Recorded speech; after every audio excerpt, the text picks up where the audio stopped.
My name is David Osimo. I'm Director of Research at the Lisbon Council, and I will be your host for today. I will be sitting there just here for the initial words. So, you know, we are in Brussels, and now everything we do will start with Mario Draghi. So Mario Draghi said clearly, Europe, if it wants to be competitive, we don't just need high-level talent, we need more of it. 63% of companies in Europe experience difficulty in recruiting ICT specialists, and only 4 EU universities rank among the top 50 globally. To address these gaps, we need to invest in excellent educational facilities and in innovation ecosystem that is capable to retain the talent in Europe. Now, we work in public policy. When in public policy you talk about excellence, it often means investing in the leading European metropolitan areas.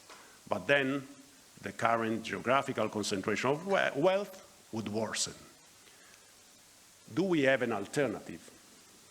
Is it possible to provide world-class training in regions outside the usual innovation hotspot, and to return, most importantly, to retain people and the talent in these areas, to achieve what Enrico Letta dubbed freedom to stay?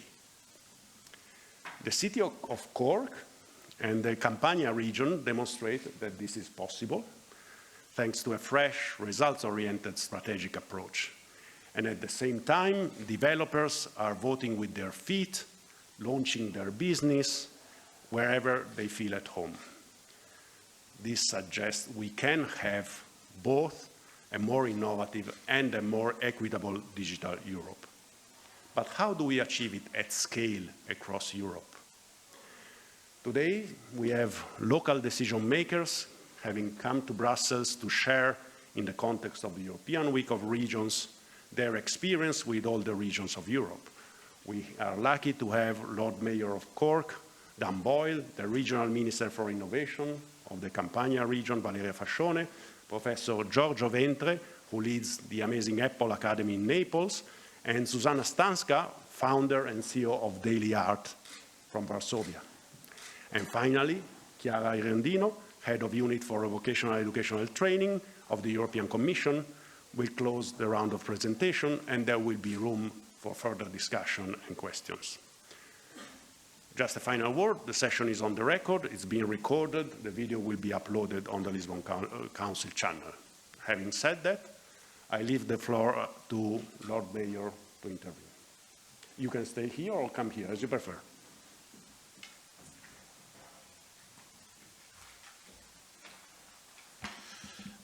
Good morning. I prefer the blood to flow to my feet. So thank you very much for the invitation to come here today. I wanted to start with a bit of history and context before talking about the wider issue that we're here to discuss. 44 years ago, December 1980, an American technology company established its European headquarters in our city of Cork. It was unusual in a number of respects. Our Industrial Development Authority, which is the agency responsible for encouraging foreign direct investment, first of all had to encourage the company to establish in Ireland, which at that stage was only in its 8th year of membership of what was then the European Economic Community, and was still classified as a Category 1 country in its entirety in terms of regional development funds. Away from the continental landmass and greater population concentrations in Europe itself. And not only was that encouragement having to be put in place, the encouragement was to locate in the second city of the country rather than its capital city. So it was something of a gamble, but no less than the company itself, which was little more than a startup, having been established 4 years previously in the United States, and was embarking into a new area of personal computing.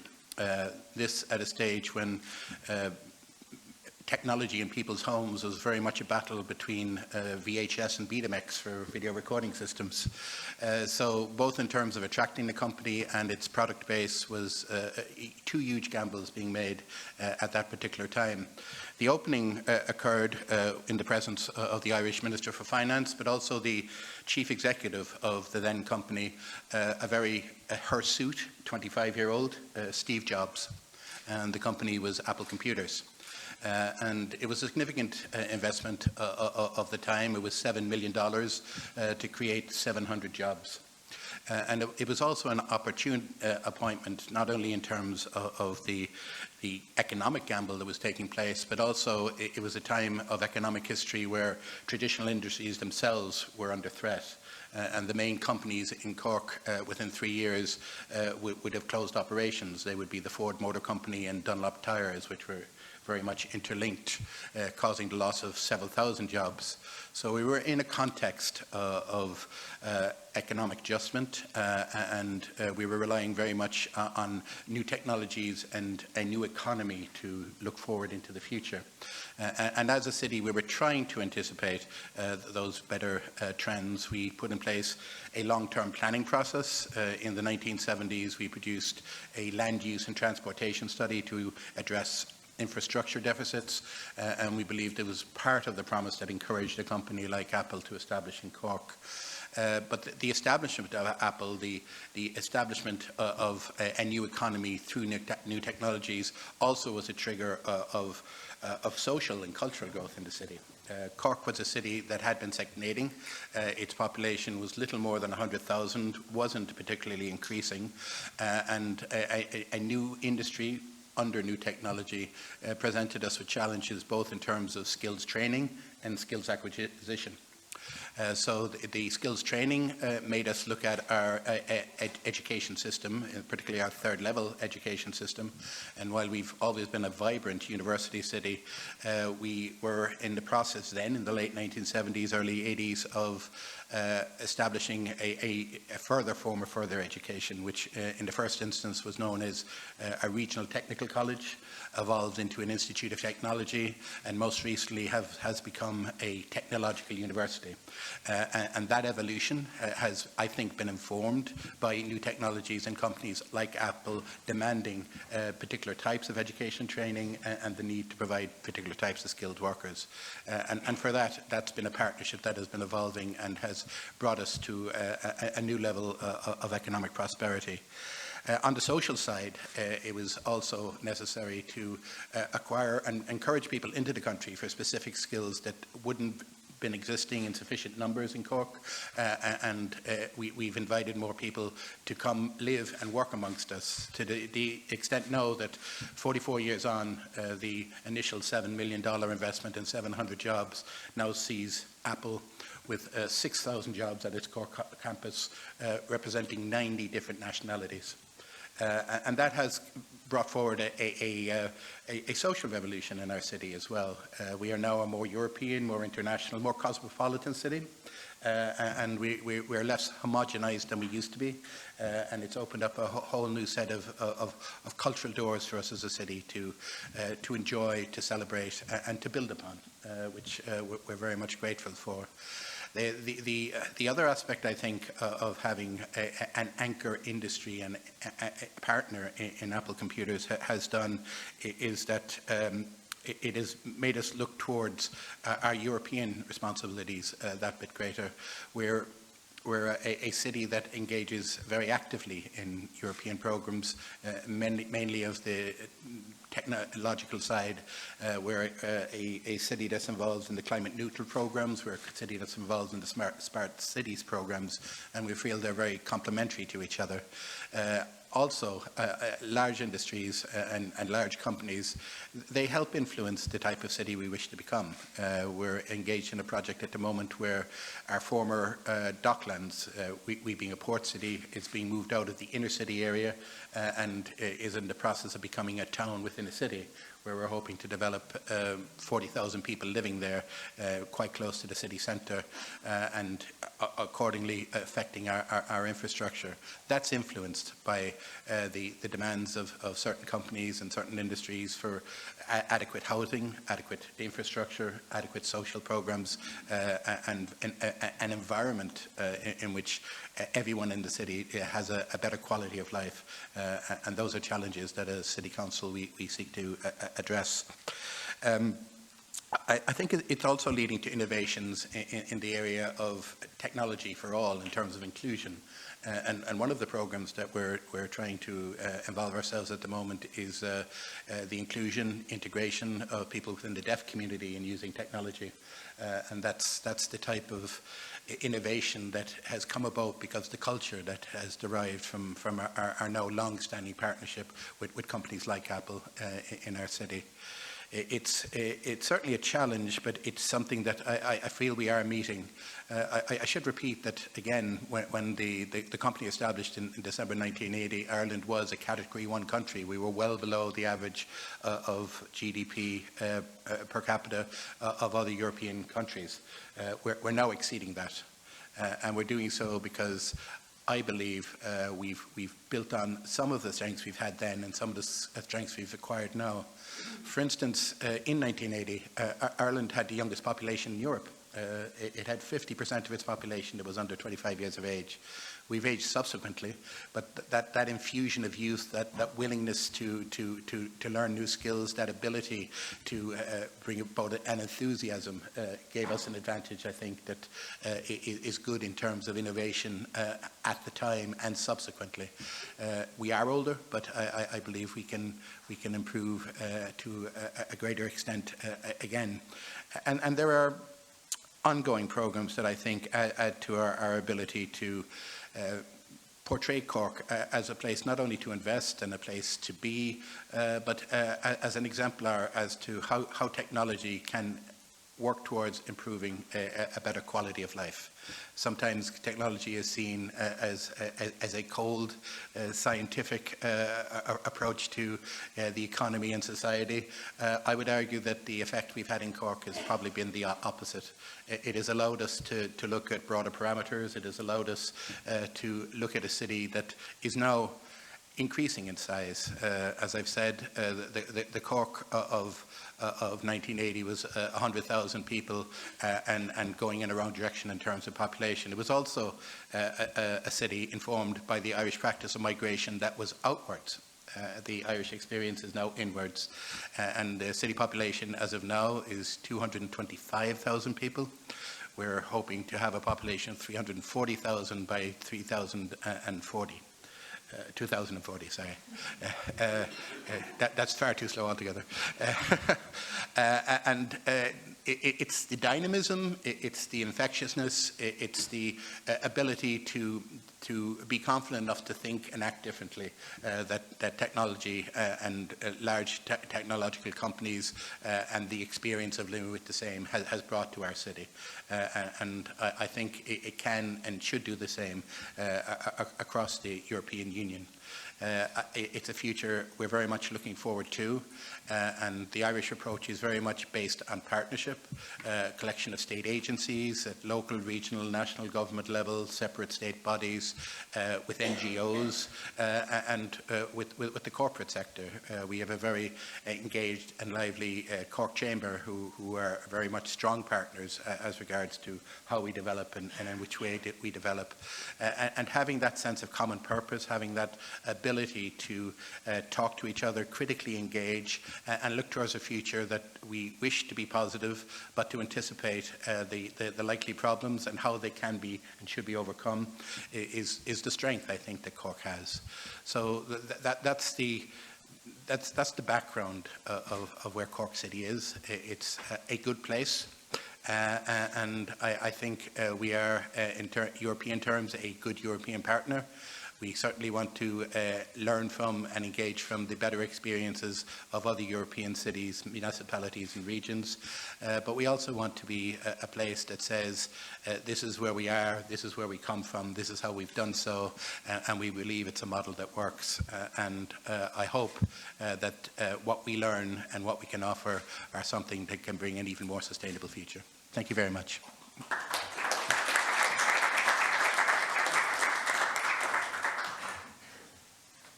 Thank you, Lord Mayor, for this fascinating story of turnaround.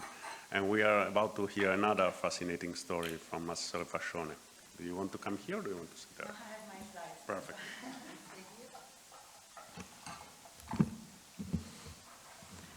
Okay, good morning to everybody. It's a great pleasure for me to be here and share with you the experience of Campania region, and I really thank the Lisbon Council for the kind invitation and the support. I would like to present to you the experience made during 9 years of my responsibilities as a regional minister of research, innovation and startups. And I would like to start showing you a very short video just to present to you Campania region in general, and then I will focus on our policies on startup and talents retention. So let's try.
Okay, we like to define Campania a land of beauty and innovation, and as you have seen, we try to work on talents, on technologies, on the concept of tolerance and inclusion, and also taste for our tradition.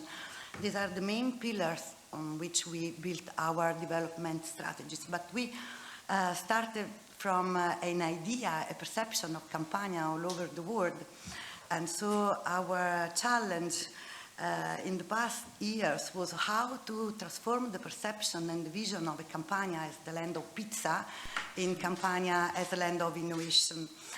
And at the beginning, some people were skeptical about this new vision, but we really tried to transform and to describe and to have Campania as a territory of open innovation, intended as a platform of collaboration, of inclusion, where talents could have opportunities to make what they like at their home, but also a place where we have a talent pool that's very interesting for attracting foreign investments, and a place where the collaboration amongst universities, research centers, and startups, and small and medium companies, large companies, and institutions. Of course, we all can work together and try to transform and try to compete also at European level. To reach this vision, so an open platform for digitalization of our economy,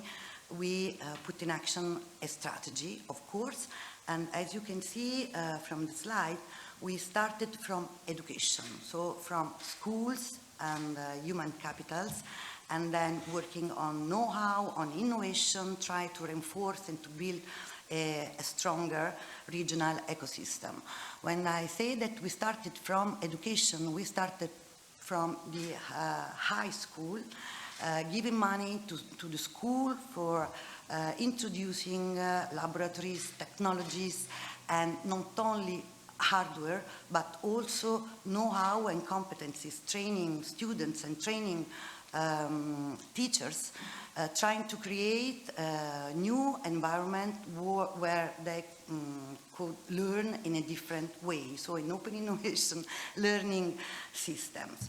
And then we work on the know-how, involving the territories, also in the small municipalities, organizing hackathons, making activities of animation, scoutings, and also inside universities, working to the different departments of universities and research centers, trying to find out patents, new products, projects where we can invest and transform these ideas, the results of the research, into new products and new services. Because we all know that the real problem is not only to invest in research and innovation. The real problem is how to transform the results into new products, services, and so new economy, new employments, and so on. So different tools, different financial instruments, from the PhD or the financement to startups, technology transfer, open innovation, with the objective to, from one side, create strong network of collaboration at regional level, national level, and international level, working on competencies and then working on innovation hubs, and in the same time trying to attract investment, foreign investment of multinationals and tech companies interested in our talents. You can see in the slide, under the digital box, the companies that invested in our region, from Apple, Cisco, Deloitte, Accenture, a lot of them. And you see that the digital box is the richest one because we started from the digital competencies. And you see that Apple is the first one in the list. And I really would like to take also this opportunity to say a very sincere thanks to Apple that invested in our region in 2016. They opened the largest academy at global level, and till now is the only one that have an international targets of developers and students. So it was a very important challenge for them, an important challenge for us, and we are happy that they trusted in us, and that this beautiful story, as now we are quite at 10 years of collaboration.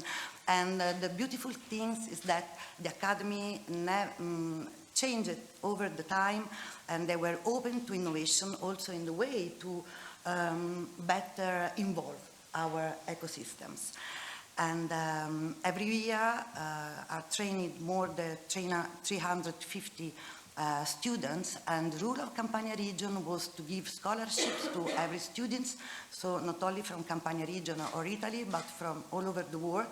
And I underline this because this was our tool to attract talents. So work on our talents, but innovation is global, so you need to attract talents. And then from these academies, and I'm sure that Professor Giorgio Ventre will say something more about the model of the technological pole of San Giovanni, where many of these academies are localized, then we passed to the innovation hubs. And so we had some multinational companies, for example, in the health sector, like Novartis.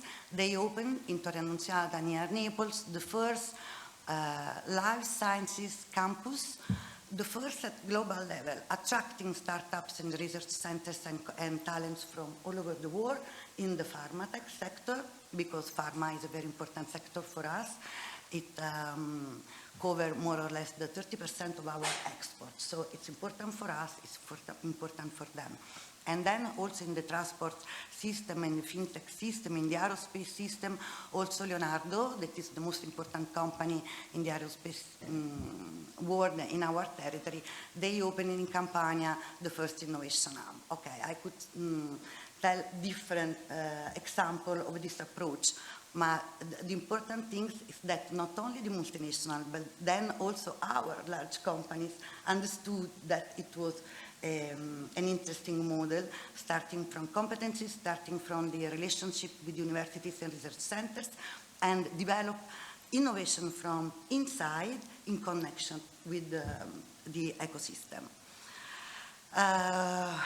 We can do this job because we have a very rich ecosystem made by 7 universities, 40 advanced research centers active also at national levels, many interventions coming from the recovery plan after the e-COVID period, high-tech technological districts, many structures and accelerators. And now we have more than 1,500 innovative startups, and the news of October 2024, so it's a very news. We are the second Italian region for innovative startups. And you have to understand that we are located in the south of Italy. We are not Lombardy or Milan. And to reach this position, and we are also the first Italian region for young startups. So year by year, this word grew, and this is a very an interesting results that encourage us to still continue to invest in young talents. Here you have some data of our key results. First of all, we are in the first place in Italy for the incidence of young people. Okay, so we have the talents on our territory, but most important, we are the third university system, and we train the 42% of people of the south of Italy. So it's a great responsibility and also a great opportunity. And here you can see also the numbers of high-tech export, innovation, and so on. This is just an overview.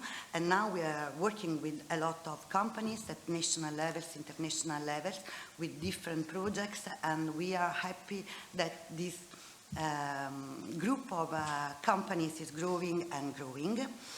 The 3 keywords are entrepreneurial discovery, open innovation, and international perspective. We invested money, of course. We decided to invest on different tools, giving grants to the startups, till now more than 80 millions, but also intervention with the venture capital, 40 millions, also the scholarship, the Erasmus, the open innovation, all these keywords that combines a strategy.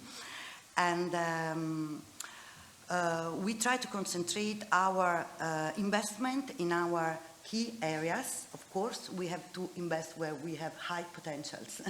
And so these are our main innovative sectors. And I want to underline that it's not only important to give money to startups, but you have to give opportunity in terms of market. They should sell their products to the public administration. We generally speak about the importance of the public demand of innovation. And so we started 3 years ago, and we are the first region that launched this open innovation platform that now involves more than 1,500 people. We managed many open innovation challenges from many multinationals and large companies, and we manage all the answers from our startup spin-offs or innovator in our offices, trying to making matching. And when there is a match, then the final financial agreements are, of course, from the inside. And it's a very interesting way to involve large companies, small and medium companies, research centers, to have a platform that is an informatic platform, but is more a mindset platform, how to work and how to involve all these people, starting from some specific challenge. So something that are needs of the industrial sectors. Okay. And then I would like to conclude with the focus on global. We all know that you cannot speak about innovation if you do not speak about global, because innovation is global. You cannot confine your innovation in your territory or in your countries. And so we try to have some structured and continuous collaboration relationships with in our idea, the most important hubs of innovation in Europe and outside Europe, starting from Berlin, Paris with Station F, London, but also with Israel, China, San Francisco, Emirates. The objective is not to go inside a fair and try to make something in business, but to build collaboration and try year after years, because innovation needs time and needs truth and confidence, and you have to build something together. So you have to invest time, resources, and the passion to do something concrete. That's my presentation. I tried to give you some ideas, some pillars of our strategies, and of course it's not an easy job, but I think that the most important results in my experience is that we learn on how to work together. That's my lessons, and we try to optimize the contributions from every side, public and private, to reach the vision to transform Campania in innovation platform. Thanks a lot.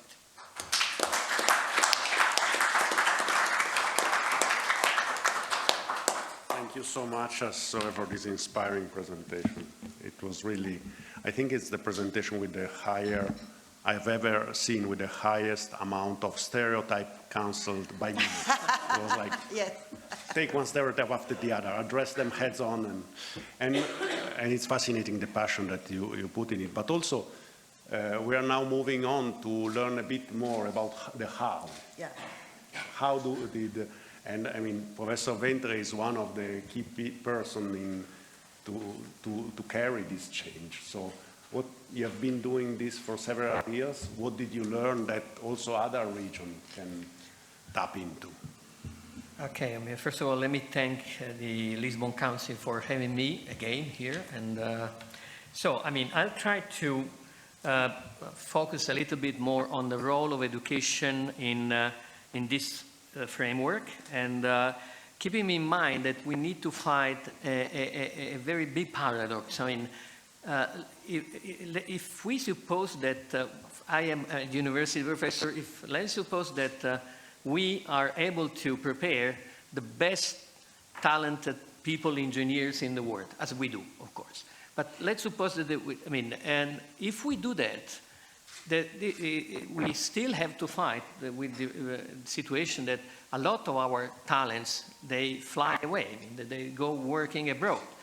And this is an European problem, but this is a very big Italian problem, particularly in the southern part of Italy. So, I mean, teaching well and teaching good is not enough to keep our talents. So what we started to think is that how we can, work together in partnership with private companies, with the government, how we can work to have our students, our talent to stay, and even to attract talents from abroad. Because, I mean, if we want them to stay, we should be able to attract people from abroad, because it would mean that we are an attractive place to work in. So, I mean, my university is an old lady. We just celebrated 800 years of story. We were founded in 1224 by Frederick of Swabia. And in 2016, we started to work with Apple. That's, exactly the other way around. The most innovative company, digital company in the world. And of course, at the very beginning, we started to understand how we could work together, because we have different mindset, different objectives, different goals. So the goal was how we can work to make our region, our city, a place to work, a place to stay. And by the way, my university is quite big. We have 80,000 students. In my department, it is the Department of Information Technology. Just in our department, we have 8,000 students. That's a big number. And we are quite good in the ranking. At the national level, we are quite good. So we started this project, is the Apple Developer Academy, and is a very innovative project, not only in what we teach, but on how we teach it. We work on creating a new talent pool that made of developers, that is inventors of apps.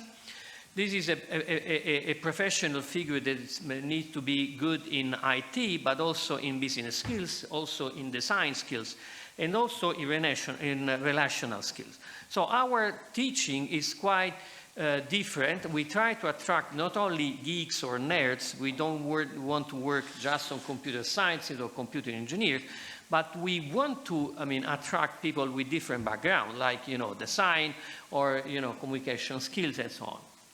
Every year we work on 300 students. This year we reached 40% of students coming from abroad.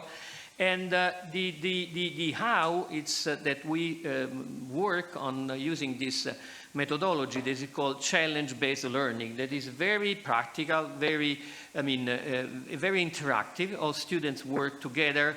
They always work on group projects. And by the way, all the projects that are developed by the students are owned by the students. The IP is owned by the students themselves. So we encourage them to be creative so that they can invent the app they want to work. Now, the question is how something like this can have a very big impact on the area where we stay. And as Valeria was saying before, we were very lucky that we started from the very beginning to work not only with Apple, with the private entity, but also with the regional government.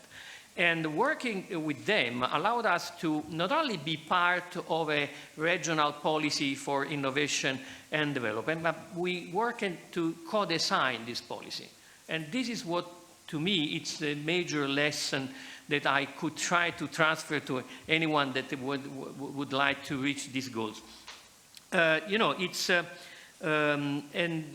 you start working on this in this direction, you realize that your role as a university is not only in preparing more talents in a better way, but also to encourage these talents, for example, to open startups.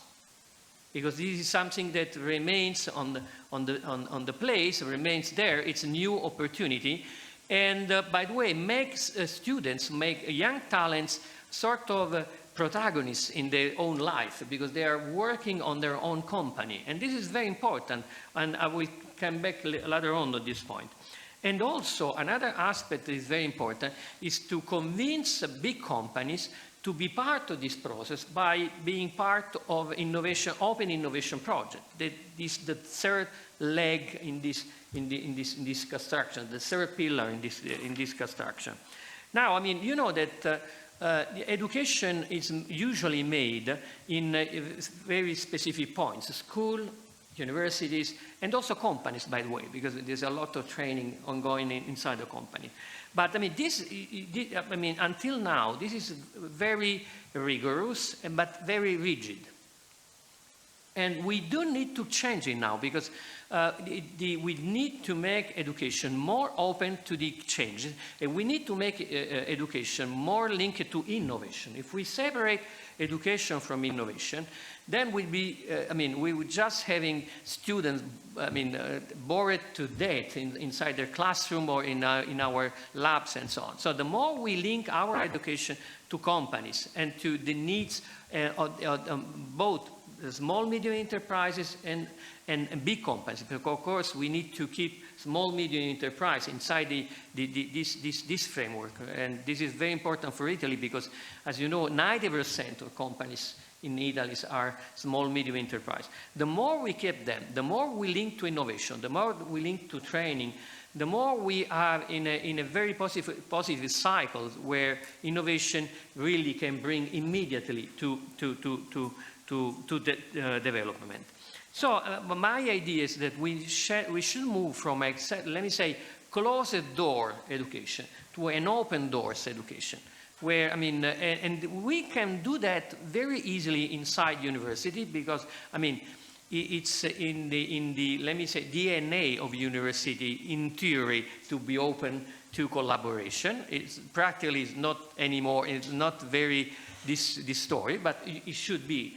But we should try to move this also inside schools, because this is a major problem that we have. Just to give you an idea, in my region, in Campania, we live another very sad paradox. We are very good in preparing wonderful physicists or doctors or engineers, but we are the Italian region with the highest rate of dropout from schools. And this is a major problem. So, and especially when we want to be attractive to companies, we need to take care of how attract more students to stay at schools. So we need to work in this area, and probably this is the work that we should try to do together in the future, as a university, as a government, as companies, to try to influence the way we teach students at school. Finally, I mean, it is clear that we started from the Letta report, you know, I mean, the idea that I mean, the freedom to move and freedom to stay, and how education can play a major role in this. But it is even more clear that the only way we can keep our talents is to encourage our companies to appreciate our talents and to give them more freedom, more opportunities. I mean, it's when we say that the European industries are not very competitive, I mean, this is a very sad fact, but probably because we still work in a very traditional way. We should be starting in investing more in innovation, and if we start investing in innovation, it will be automatic that we'll be given more power to and more opportunity to young talents, because it's the two things, you know, young talent, innovation, and education. These two things are very much the goals we should keep in mind in this project. And thank you very much.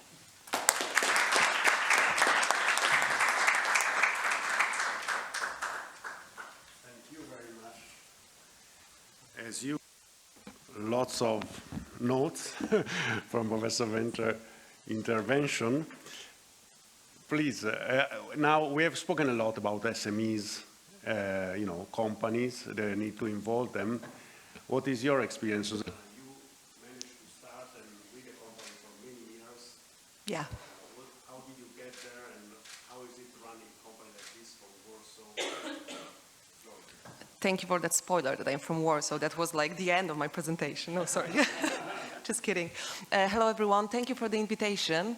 Yes, that's true. I feel like I was invited here to present the perspective of an entrepreneur.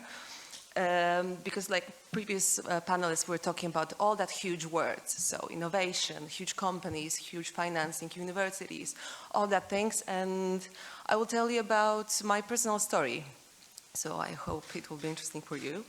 12 years ago I founded Daily Art, which is a very simple mobile app that presents art history. Every day we show one piece of fine art with a very short story about it. So the aim of it was to educate art history, because back in the days I thought that in Poland, where I'm from, there was no art history education, and I felt like this is a huge thing to improve. Like, there was no art history in schools, in public education. People were scared of museums. 12 years ago, it changed, luckily.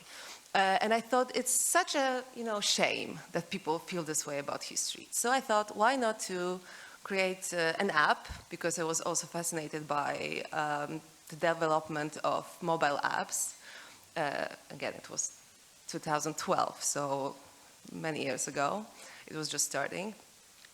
How mobile apps can be used in museums and in education. So I thought, daily art, one piece of fine art a day.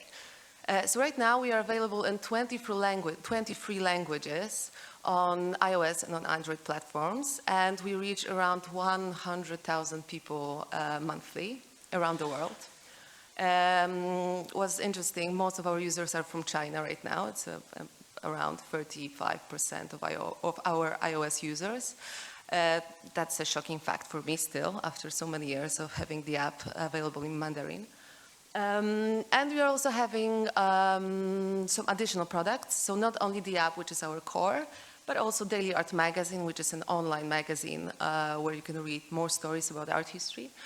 We also have a shop and online courses. So this is the introduction of Daily Art. And yeah, we are also talking a lot about how to make regions more like educated or like STEAM educated. The thing is that I'm not a tech person, and I will never be. I'm art historian by education. So I also want to put a thing that, you know, maybe we also need to think more about people who are not from the tech field. They can happen, as you can see. Yeah, and how did it start? So I was working in a VC fund as a PR event manager. I was 25 back then, so it was nothing important, nothing serious. But I met people. I met all the tech people around. So designers, app developers, also investors. Like the environment in Warsaw back then was pretty, you know, moving. It was like it started to be speedy, and a lot of people were coming around. There were a lot of meetups, there were a lot of startup meetups, hackathons, all that things. And at some point I realized that I love art history, I love museums, I'm very interested in apps, and I know people who do them. So why not to combine everything together, and why not to start a startup? Or, you know, for me it wasn't a startup back then. I thought that it's such an easy thing to do if you have people who can develop stuff and design them. I'm the art historian, so I can do the content, which is the main thing of everything. And I've just started it. I left my work, left my job, at the same point just to get money, because we are not talking a lot about money in this panel, but it was crucial for me in 2012. I didn't have any money. Nobody wanted to invest in me, I mean in Daily Art, because it was you know, such a small app, and nobody believed that it can earn any money. Spoiler alert, it earns money, and I still don't have any investor. But I also started to create mobile apps for museums and cultural institutions in Poland. So that was my thing, to earn money and to bootstrap Daily Art. And I was doing it for 8 years, until the point where Daily Art was so big, thanks to the language versions, that I didn't have to like do any other things, and it covered the cost, and I was able to earn money out of it, enough to not only hire people, but to, you know, develop more stuff and invest in the app itself and the rest of our products. So that was a crucial thing for me back then, that I was very hungry. I didn't have any capital, I didn't have any money, and I was really struggling, really. And I was really struggling how to make things work, because I wanted to do that and continue my work on Daily Art, but I just didn't have money. So I think when we are talking about how to keep talents and how to keep people in our regions, let's say widely, we need to also think about just regular, very down-to-earth things like earnings, money, taxes, law, all that, like very crucial and very down-to-earth things. What else? Maybe I have some questions, because I was just making up the presentation from scratch when the previous panelists were talking, just to like match what we'll be talking about. So, did I tell anything? I think so. Like maybe you have now some questions. Just no? Okay. Yes, I think you are happy with my work. You You're stealing my job. I'm sorry. Oh, I can add one more thing. I'm One from more Warsaw. Everyone's working remotely from my team. So 8 people are working remotely. The ones that I'm hiring, I'm hiring. But we're also having a group of 200 volunteers who help us translate the app to 23 languages and proofread the texts. And as well, we have editors and writers for Daily Art magazine. So everyone's everywhere. And it's like this for the early beginnings. I never wanted to have an office. And I never thought to move anywhere else. And I still don't want to live abroad. I believe that if there is something that needs to be done in any other place of the world, I can move for a while. But I'm based in Poland. I pay taxes there, and I hire people from Warsaw. So, yeah, this is what I wanted to add. I don't want to move. Thank you very much. And I think you had a good idea. I mean, we have had a lot of talking here, and it was very rich and very interesting. But certainly, it's a good moment to stop for a moment and give the floor to you for any question you might have, and then we will pass the floor to the European Commission. So, and if you can introduce yourself. My name is Thomas Mattsson. I'm investment promotion manager in a South Swedish region. We're working with IT a lot, but we are rural, and the best are leaving our rural place to go to Malmö right now. It's only 1.5 hours to one of the most vibrant cities in IT development maybe in Europe, in the world right now. Anyhow, really fascinating story, Susanna. My question to you is, what comes next? What are your plans for the future? In terms of daily art, you're not asking about my personal life, right? So we want to go into more languages. Swedish, for example, is our next step.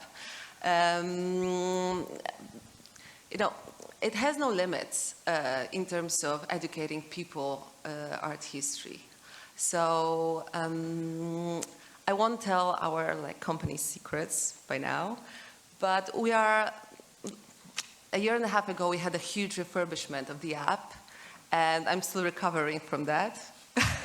So all our plans are very slow right now. So sorry, I couldn't answer your question properly. Good morning. Hello. My name is Yaroslava. I represent European Business Association from Ukraine. And first of all, really sorry for delay, and it was very nice to listen to your insights. And I fully reflect and share the idea that we need to combine their private sector, public sector, and talents. This is, generally speaking, important for any country. But my question will be also to you, because you have very interesting storytelling about how you start your startup or your application. At that time, did you have any state incentives that stimulate young talents to start their business, to start innovation? And what is now? Do you see any evolution of this support of R&D and innovations with talented people in your country? And maybe you can compare it with other jurisdictions if you have this knowledge. Yeah, that's a good question. I think that a lot have changed thanks to all kinds of funds. Right now, young entrepreneurs are, I think, kind of spoiled of all money that just needs to be grabbed from the floor. So there are a lot of private funds, there are European funds, countries giving a lot of money to start some new innovative, this is the crucial word here, innovative companies. In 2012, it was just starting. So I never felt like taking any kind of that money because daily art was not innovative enough, never. And I didn't want to have any private funding because I felt like it's not for me and it's too limiting. I still don't feel I don't feel like having a private equity money would be good for me in terms of my let's say, my want to continue daily art in a shape that I wanted to have. And as you can hear, I like to do it slowly and in my own pace. So yeah, I think a lot have changed. I'm not for the better for sure, but I like to underline. This is my thing. I like to underline that thing from my personal story, that I was very hungry, like really hungry. I will repeat it once more. I didn't have any money to do that. It was my family story. So I learned myself how to move in that very, how to move in that very hungry territory. So that was something that motivated me and still motivates. But I'm happy that a lot of things change and it's not like this for young people right now. Yeah. Yes. Thank you. We have 2 more questions, if you can be quick, because we have 3 more questions, so Okay. very short. I'm Pim de Boer. I'm representing Vrije Universiteit Amsterdam as well as Aurora University Network. And Frederik Sekunde is one of the members. So that's a good connection. My question is rather related to the European University Alliances. And there's also a SWAS component in that, so the RNI component. I was just wondering, do you feel that European University Alliances contribute indeed to the local innovation hub establishments? And does it work already in Napoli? Well, thank you for the question. Very difficult one. Let me say there is a. If we are talking about a direct contribution, I would say no. But as an indirect contribution, I would definitely say yes. And by the way, I do believe that networks like Aurora might be more involved in working on, opening this network to business and to the local governments. To understand how there could be a major direct impact. But still, coming back to the indirect impact, there is something that is very important, is the sort of aligning all the universities in Europe to a common standard of openness. And this is a major problem for Italian university, because we are very conservative, very conservative. It's very difficult to change the mindset of a professor, to change the mindset of how to teach, how to design a course. And for example, from my direct experience, I'm enjoying a lot the collaboration with Northern European Union, from the Netherlands, of Finland, Sweden, and this is very important for us to be more aligned in this direction. And we should have in mind the fact that again, if we work just on creating talents, and we forget that our role is also to make these talents available to the government, to companies, and to encourage government and companies to exploit these talents at their best possible, competencies, we are missing our major goal. Thank you.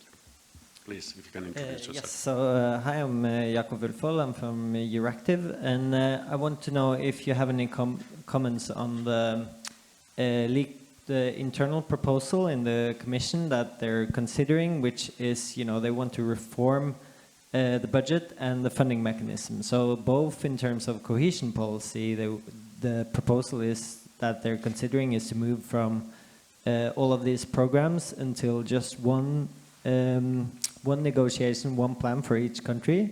And also on the research and innovation side, the proposal is to just take all of the Horizon Europe, even the European Defence Fund, lump it into one big fund that's a competitiveness fund. And I wanted to know, so it's as Susanna said, there are lots of programs, but it seems like the Commission is really considering to reform all this. And I wanted to know if you have any comments on this, if you think it's bad for the regions, and if this is the way forward to like make Europe more competitive. Thank you. Maybe we can gather the last question and then go back to the... Thank you. Francesca Riccardi, I represent here in Brussels the Free University of Bolzano. I have a question for Professor Ventre and maybe for the regional minister. I think you have already answered because I remember I heard you, I think last year, during one of the Lisbon Council's Lisbon event.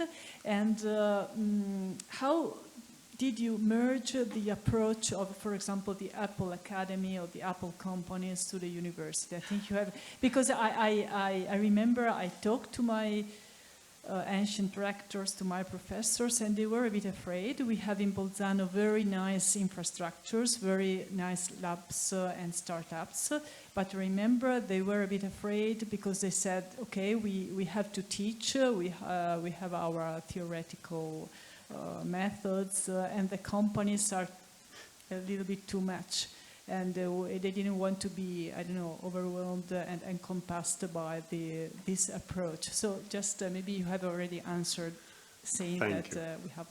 Thank you. Thank you. For the great question. I also have one last question for the Assessore and the Lord Mayor. You know, this is all about scaling up and replicating in other regions, but let's talk about consistency over time and duration in your regions. You have talked about time. You have talked about the long-standing investment in Cork and 9 years you have been there. How do we ensure sustainability of the change of innovation even after you are no longer assessor? How do you make change permanent? So. Well, I think, okay, so especially after I'm Lord Mayor, I think. And I'll try to answer the regional question as well. I think we're finding a lot of the companies are making demands on sustainability in any case that governments and local governments, regional governments have to respond to, and the SG governance is informing that as well. So I'd be reasonably confident that the demand isn't one-sided. Before, industrial policy would have been informed by a reluctance to meet environmental and sustainability standards because it was seen to be an interference with profit-making. Now it's seen to be an important part of the regulation process and an important part of the commercial aspect of companies, and I'd be reasonably confident that it can develop. In terms of Commission proposals for regions, I've concerns both at a national level and at a European level. Ireland doesn't do regions very well. We don't have a regional government structure. We have systems in place of regional authorities that are conduits for interacting with the European Union. And I think there's a need for consistency for how regions and municipalities interact with the EU. I think the suggestions by the Commission are the wrong direction. It's towards centralisation when, if you want to encourage innovation, you want to make it more diffuse, more diverse, and have more interaction and communication with regions and municipalities.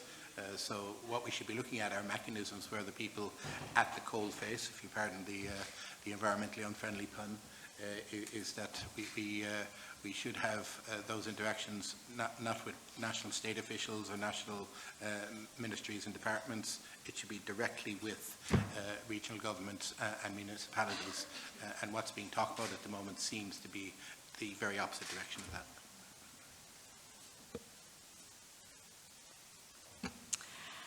Okay, as concerns sustainability of the policy, probably there are one subjective perspective and one objective. The objective one is that you know that at regional level we use European money that have 7 years of programming period, and so now we are in the period 21-27, and so the objective, the policies, and the main Strategies are defined in the official document, and we are quite in the beginning or in the middle, so we have time, and the strategy is written, and so it's something that everybody should take in mind. And from a subjective point of view, I think that the most important thing is to have a common vision and a common strategy again. When you involve people in defining this strategy, they are all committed and they believe in in the contribution that they have done. So probably there is an ecosystem that is more aware of their possibilities on what they want. They've seen that there are some financial instruments that works and that make a difference, an impact. And so they are, I always say they, because I'm taking apart from this ecosystem. But as in general, many things depends by the person. Who gives who launched the challenges, and so I am sure that now they know all the ecosystem, that working together they can do the difference, and I'm sure that they will ask for that even in the next years. Perfect. And as concerned the European new policy, I didn't know exactly in the detail of the reform. In general, I can say that to have one single spot where to take money for many things, there is the risk to have not a clear strategy and policies. When you speak about innovation, research, and competitiveness of companies and of the regions and countries, you should have very specific policies. So I'm not very confident with this reform, while I like the new step, the new strategic platform of the European Commission to relaunch the critical technologies developed by Europe. And the most interesting thing in this new STEP platform is that finally we speak about innovation and competencies in the same paper, in the same objective, so not two different paths, but is a unique path, and that they concentrate the emphasis on digital, on deep tech, on the energies, and also on biotech, that are the base of the European vertical industrial areas. And now we have to learn not only to use innovation, but to develop innovation, to concentrate on how to make the change. It's an effort, and we have to do our best to reach this objective, and not only to buy technologies abroad. Well, just one comment. I mean, there is one thing that probably we as Europeans, we should be proud of, that we have a very strong tradition in culture, education, and technology. So I'm very proud about the history, the engineering approach that we have in Europe. And let me say that, for example, the story behind Airbus and Boeing is teaching us a lot. I mean, that the European way is a safer, more reliable, and let me say even long-term focus than other approaches. The problem that we have is that we are slow. We are very slow in adopting innovation that, by the way, we develop inside our research center in our universities. So this is yet another paradox. We have excellent universities, excellent research centers, but the way we adopt and we transform these ideas in products is very slow. So probably, as Valeria was saying, is that it's very important that we start working together, and we don't keep us separate in companies, education, government. If we change our mindset, I'm very confident that Europe can be very effective in adopting this new strategy. We don't need to start from scratch. We just need to change the way we work. Thank you very much. So after this round of questions, I think we can move to Chiara Riandino, Head of Beauty from the European Commission. We have heard about some excellent experience in individual regions, and obviously the question becomes logical: how do we scale this up? How do we make this at the European level a systemic change? Easy question for you.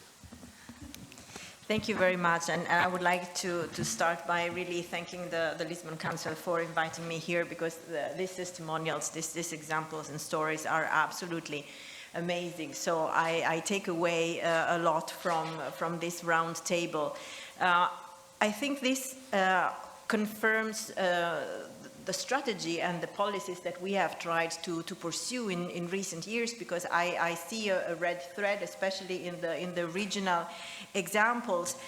Everybody really pointed to working together as a major key success factor, and this is what we have been trying to promote. The European University Alliances have been mentioned. I work personally on vocational education and training, so more technical, more hands-on type of education, also going from secondary, which is the one that most people are familiar with, but also to tertiary, and in Italy we have the Istituti Tecnici Superiori, but also in other countries this is increasingly being the case, because technical profiles are also increasingly needed, especially for the digital and green transition. And I say this because sometimes when people think about vocational education and training, think about the plumber, the baker, the hairdresser, but we also have graphic designers, wind turbines technicians, and cybersecurity experts. So it's really a type of education that is very much linked to the labor market, and where we are trying to also support innovation. And another key success factor that emerged very clearly was the support of the local and public authorities. I think this is really crucial. Also, what we see in our projects is when there is a central direction, a central glue that puts together all the players in the ecosystem, which is very much a term that we use. It's where you can have a fully fledged strategy and a vision. And I was really impressed what is happening in Campania, with the idea of really starting with attracting the talent, putting them in contact also with companies, but also looking beyond. So what happens afterwards, or what is product life cycle, and or the jobs opportunity, like in Cork, that will come, and then how do you sell it back to the public administration, and how do you solve key societal challenges? So for me, this is really the way to go, and what we are trying to push at our level.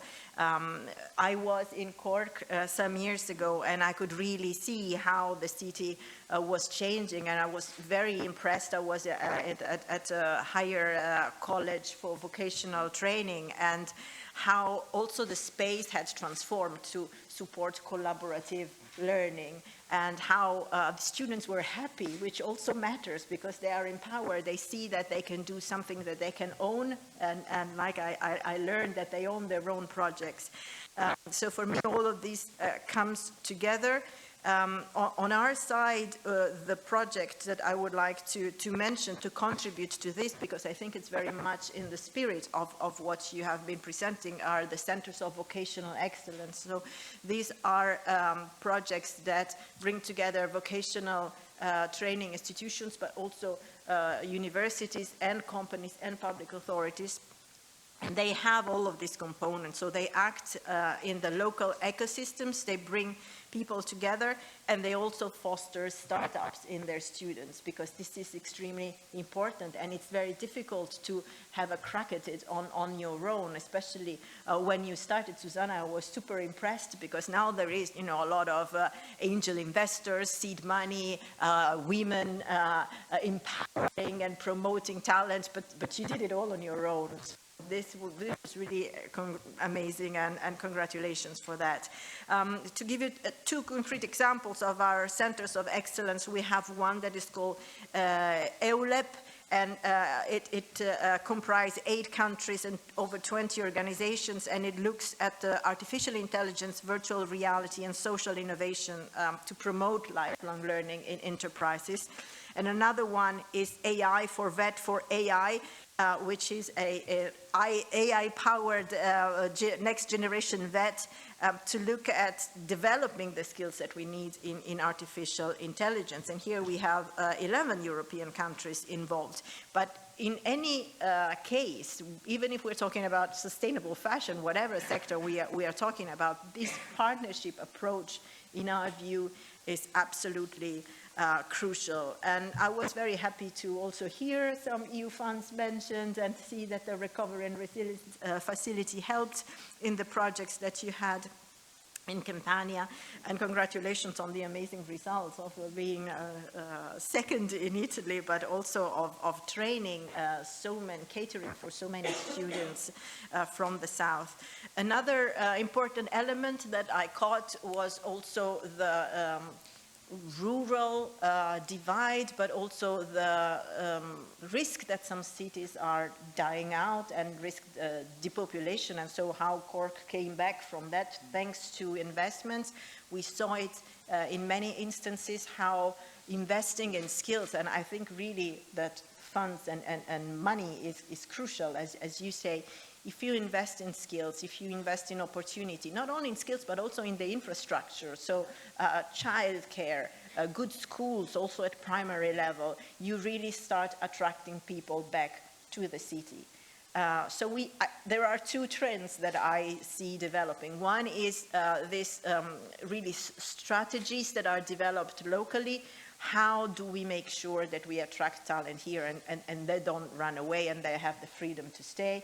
This often involves also partnerships with companies, but then this is something that reinforces itself, because if you become a hub of skills, talent in technology, for example, then you will have more companies coming and investing, and then you will have more jobs available, and then you will have more people there. There are other examples. There's a colleague from Sweden where actually companies invest and become the center and the life of the city, and like a battery company that is investing in an area of Sweden that was starting to lose the young families and young people. And then there is also the, let's say, distributed model, where you don't maybe need to be in a specific town or city because you can work from anywhere. And these are all great models and great trends that we see ongoing. So I think that I don't have a lot of time. I would like to say that while not knowing what will happen with the new commission, because we are still, we have not even started with the new college, I saw in the political guidelines and in mission letters to the commissioners that this topic of skills and digital and innovations are really continue to be a red thread. So I am sure that we will continue to work in this direction. We will be working on a union of skills on the skill side, but competitiveness will definitely be also a key based on the Draghi and the Letta report, and not only. So I am very excited to see where we are going from now.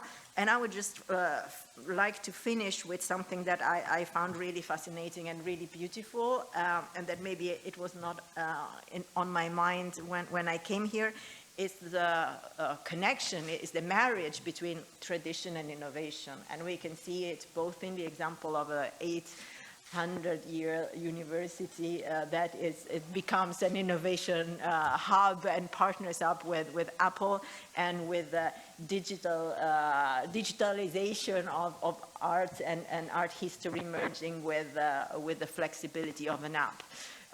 So this I found really wonderful, and I will definitely take it with me. I will share all of these with the colleagues. And very, very final word. yes, wonderful. Naples is the city of pizza, and Naples is becoming the city on innovation. For me, as long as there is no innovation on pizza, we are fine. Thank you.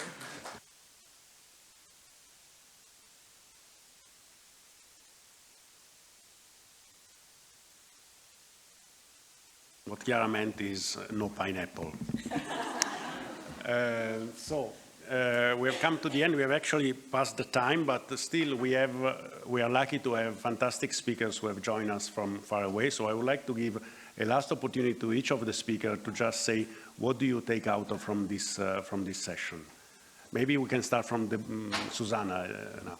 That's the revenge for stealing the debate before, right?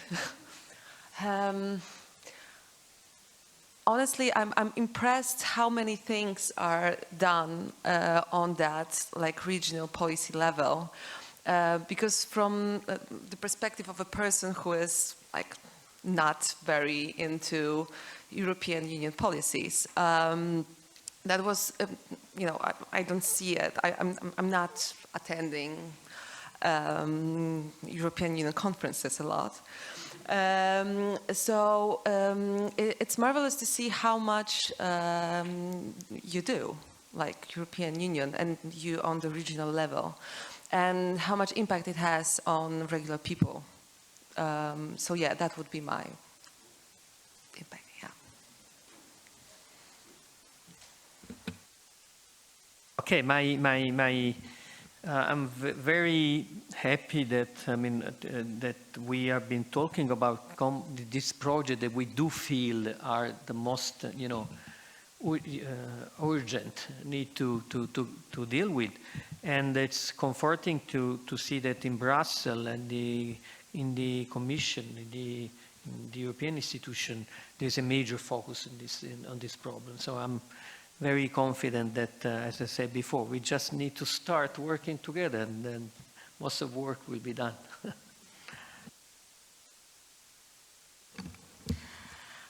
Just a final comment, considering the word of the investment attraction. I feel that there is a change of the request from the multinational of the large companies when investing where to make a new investment. In the past, the first question was how much money you can give me if I open a new plant in your territory. Now, the first question is which is your talent pool?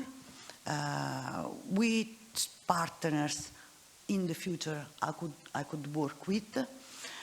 And at the end, which are eventually the financial supports. And what I would like to stress is that to have a good talent pool, apart from giving them opportunities and so on, in our experience, was a fantastic reason for attracting foreign investment. That's the first point. And the second one is that when we sustain startups, of course, we give the opportunity to our young people or researchers to stay at home, to make what they want, to follow their passion, because startuppers are innovators, are passionate people. But the very important thing is that how we can benefit from their work. That's the real